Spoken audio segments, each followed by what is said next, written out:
Okay, Assalamu alaikum. So we will discuss some urinary incontinence BCQs. So here is the question number 1. 39-year-old patient present with the symptoms of the leakage of the urine upon the coughing, sneezing, and the during the exercise. So it is the stress incontinence, ठीक है? और the symptoms started following the birth of the second child 18 month ago. ठीक है, तो हमें पता है कि इसका रिस्क फैक्टर यही है कि मल्टीपेरस पेशेंट्स में ये कॉमन होता है. तो इसकी फर्स्ट लाइन मैनेजमेंट क्या है? So we already discussed the first line management is the pelvic floor muscle training, that is for the 3 month. After the 3 month we will review the patient. ठीक है. So here is the E. Okay, the another one is the a fit and the healthy 52-year-old patient with a confirmed status or overactivity. ठीक है, जब overactive bladder यूरोडायनामिकली diagnose हो जाए तो फिर उसका नेम चेंज हो जाता है, फिर उसे हम डायटूजर ओवर एक्टिविटी कहते हैं. ठीक है.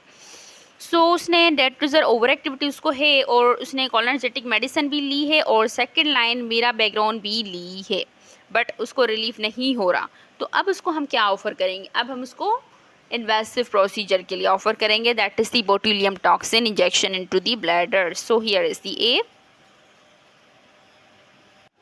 Okay, the next question है 38-year-old patient is suffering with the stress incontinence and her BMI is 30 kilogram. तो हमने क्या पढ़ा था कि जिसका भी BMI 30 से ज़्यादा होगा तो फिर उसे हम वेट रिडक्शन के लिए एडवाइस करेंगे, और जिसका BMI है ही नॉर्मल तो फिर उसे आप लाइफस्टाइल मॉडिफिकेशन में क्या एडवाइस करेंगे? Avoid the caffeinated drinks. So here is the A and here is the E. Okay, 32-year-old multiparous woman has confirmed the urodynamic stress incontinence. जब भी स्ट्रेस इनकॉन्टिनेंस यूरोडायनामिकली डायग्नोज हो जाए तो फिर उसे हम यूरोडायनामिक स्ट्रेस इनकॉन्टिनेंस कहते हैं. ठीक है, और हमारे पास आई है, उसकी फैमिली कंप्लीट नहीं है, अब वो मैनेजमेंट ऑप्शन चाह रही है, तो हम इनकॉन्टिनेंस सर्जरी तब करेंगे उसकी जब उसकी फैमिली कंप्लीट हो जाए. ठीक है, बट अगर उसकी पहले सर्जरी हुई होती है, ऐसा कुछ क्वेश्चन में होता, तो फिर हम उसको काउंसिल करते हैं कि postpartum within 6 to 12 months symptoms आपके रिजॉल्व हो जाएंगे. So here is the correct option is the A. She will wait until her family is complete.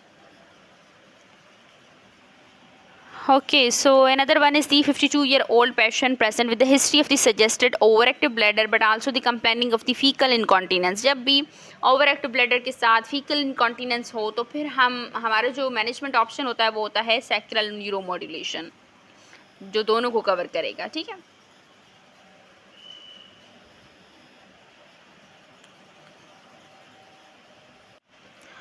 Okay, so the another one is the 84-year-old patient present with the symptoms of the urgency and urgent incontinence and nocturia.